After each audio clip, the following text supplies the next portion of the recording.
When returned to theaters, audiences experienced a Western that felt both classic and contemporary. Beneath its dusty streets and high-stakes confrontations were stories of dedication, bold artistic decisions, and unexpected obstacles that shaped the finished film. From surprising casting possibilities and distinctive musical direction to on-set accidents and meaningful symbolism, every element added depth to this powerful remake. The film stands apart as one of the most memorable modern westerns because of the passion and risk-taking behind the camera as much as the drama on screen.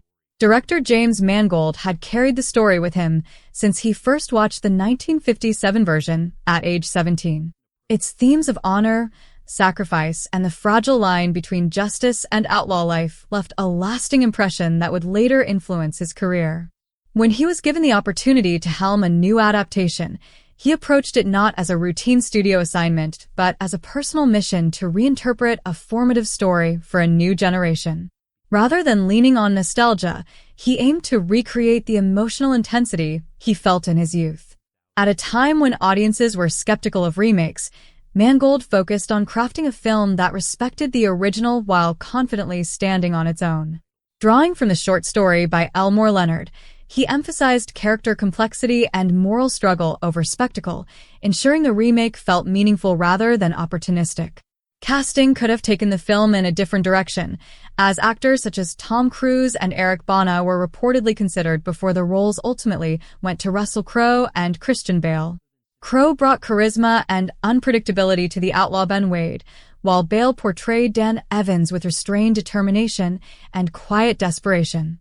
Their contrasting energies created the emotional core of the story.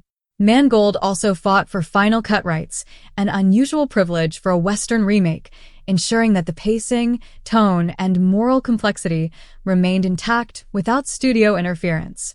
One memorable cave sequence had to be relocated to Los Angeles due to freezing weather in New Mexico, and the location carried an unexpected legacy, having once served as the Batcave entrance in the classic Batman television show. Production began on a somber note when a rider was seriously injured during a horse sequence and a horse had to be euthanized, an incident later reviewed by the American Humane Association, which determined safety guidelines had been followed. Despite early challenges, the film moved forward with a renewed awareness of the risks involved in authentically portraying the Old West. The collision with the camera truck resulted in severe injuries to the rider, who required hospitalization. Tragically, the horse involved could not be saved and had to be euthanized.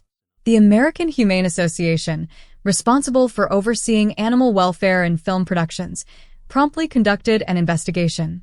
After reviewing the circumstances, the organization concluded that safety procedures had been properly followed and that the tragedy was an accident rather than the result of negligence. Although filming continued without additional major incidents, the weight of the event lingered with the cast and crew. It served as an early reminder of the real physical dangers that accompany Western filmmaking, where horses, practical stunts, and fast-paced action are essential but inherently risky. For director James Mangold and his team, the experience reinforced the importance of maintaining authenticity while prioritizing safety. Creating two contrasting towns was essential to the film's narrative progression.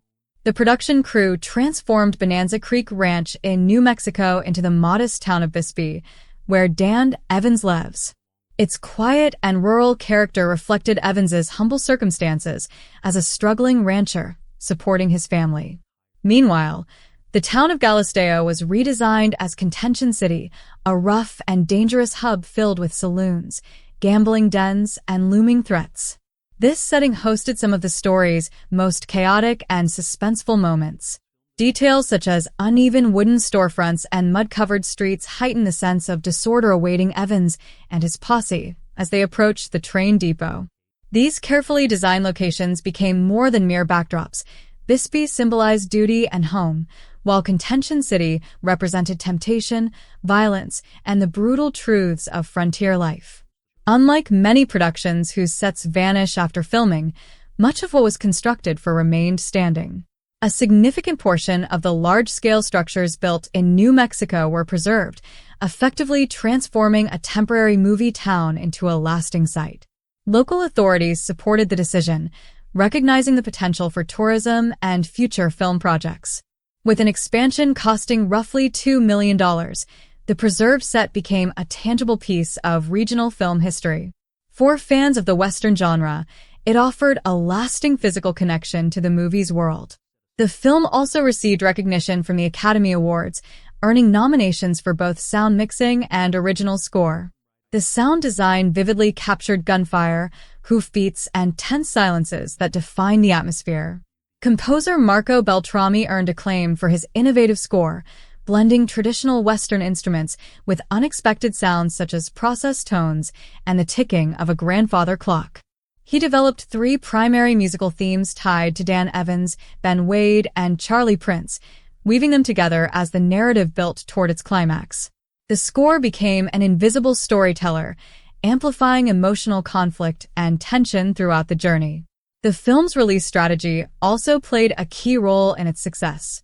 Originally slated for October 2007, the premiere was moved up to early September, allowing it to avoid a crowded awards season calendar and stand out before heavy competition arrived.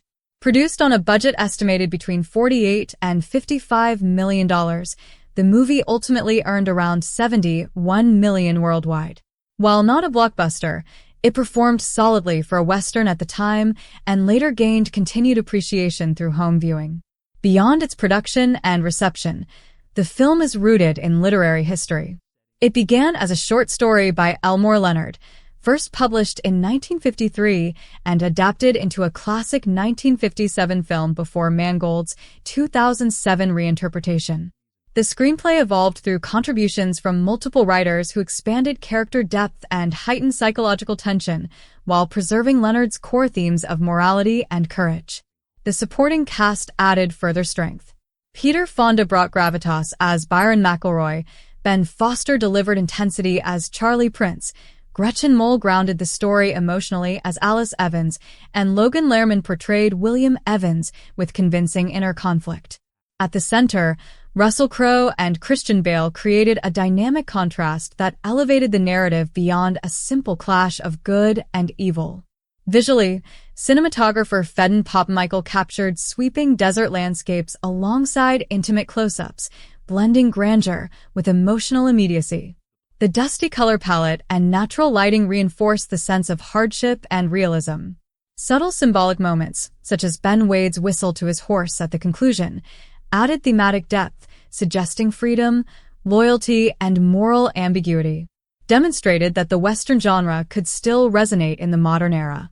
Through layered performances, meaningful symbolism, and careful craftsmanship both on and off screen, the film balanced tradition with reinvention, proving that stories of honor, sacrifice, and moral conflict remain timeless.